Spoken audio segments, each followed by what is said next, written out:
Sahabat siswa Buddha, Namo Buddhaya. Dalam pandangan agama Buddha, perbuatan atau karma dapat dilakukan melalui 3 pintu saluran. Yang pertama adalah melalui pikiran, kemudian kedua melalui ucapan, dan ketiga melalui badan jasmani. Dalam kesempatan ini saya akan menyampaikan perbuatan baik seperti apa yang dilakukan melalui ucapan. Syarat ucapan benar dalam pandangan agama Buddha yang pertama yaitu ucapan itu benar, sesuai fakta. Kemudian yang kedua, ucapan tersebut beralasan. Dan ketiga, memiliki faedah atau bermanfaat. Dan kemudian keempat, tepat pada waktunya. Artinya mengucapkan kata-kata tersebut tepat pada waktu. Seperti yang terdapat dalam Abhaya Raja Kumara Sutta, Sang Buddha menunjukkan faktor-faktor yang turut menentukan suatu ucapan atau layak dan tidak layak diucapkan. Yang pertama adalah apakah ucapan tersebut benar sesuai fakta ataupun tidak. Kemudian kedua adalah ucapan tersebut bermanfaat ataupun tidak. Dan ketiga, apakah ucapan tersebut dikehendaki oleh orang lain ataupun tidak, artinya oleh pendengarnya. Mengenai hal ini diceritakan bahwa pada suatu hari ada seorang anak yang masih sangat kecil sedang berbaring telungkup di pangkuan Pangeran Abhaya.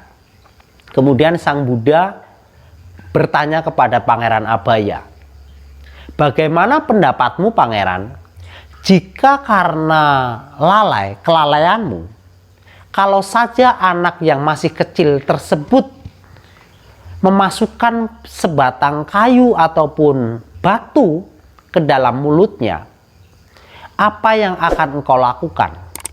Kemudian Pangeran Abhaya menjawab, "Saya akan mengeluarkan kayu atau batu tersebut.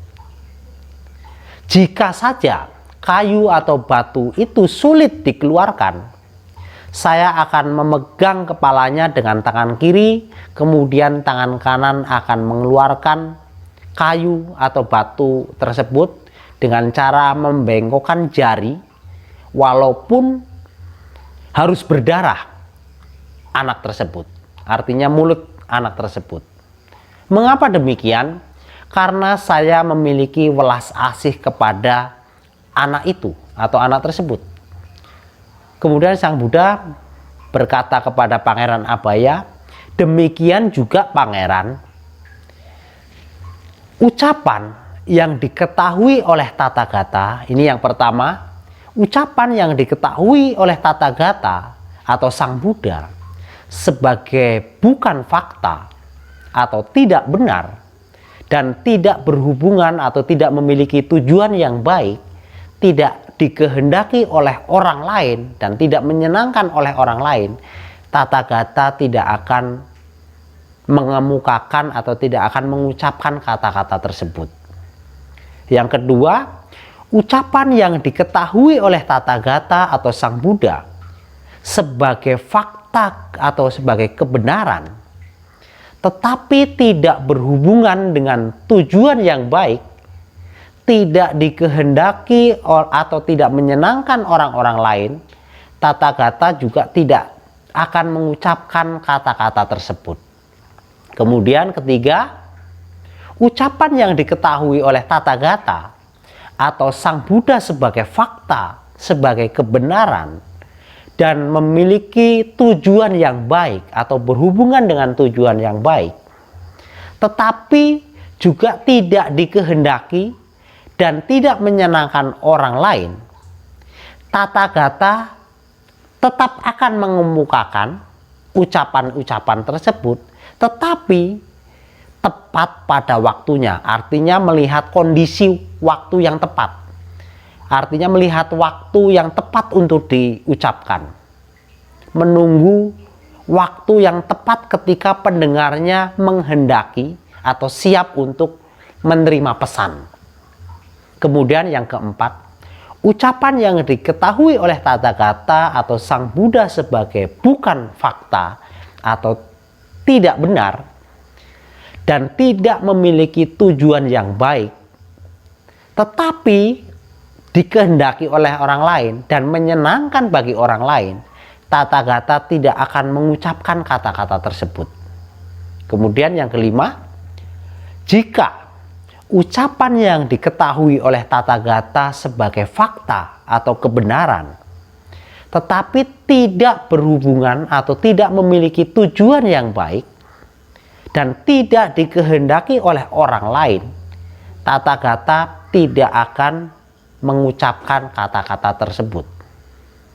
Kemudian yang keenam, ucapan yang diketahui oleh Tathagata atau Sang Buddha sebagai fakta, sebagai kebenaran, dan berhubungan dengan tujuan yang baik atau memiliki tujuan yang baik, dan dikehendaki juga menyenangkan orang-orang lain, Tathagata akan mengemukakan ucapan-ucapan tersebut tepat pada waktunya.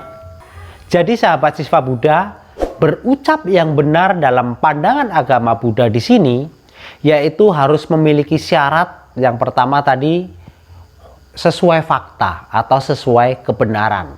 Kemudian kedua, ucapan tersebut beralasan. Ketiga, ucapan ini berfaedah atau memiliki manfaat dengan tujuan yang baik. Dan keempat, ucapan tersebut diucapkan tepat pada waktunya sesuai dengan kondisi pendengarnya.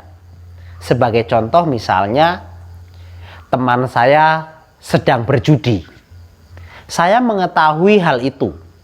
Kemudian saya bermaksud menasehati. Karena mengetahui bahwa berjudi adalah tidak baik, ketika saat itu juga saya menasehatinya pada saat teman saya sedang berjudi, tentu bukan waktu yang tepat. Walaupun tujuannya baik dan itu sesuai kebenaran, contoh tersebut tidak termasuk dalam ucapan benar.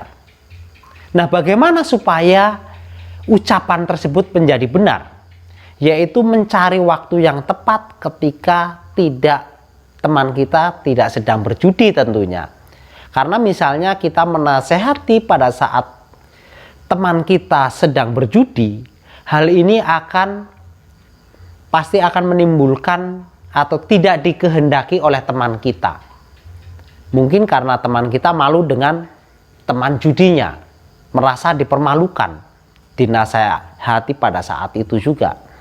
Nah, bagaimana supaya baik dikehendaki oleh pendengar, yaitu tentunya harus ada faktanya, kemudian beralasan tujuannya tentunya tujuan baik, kemudian tepat waktunya, yaitu pada saat teman kita tidak sedang berjudi tadi.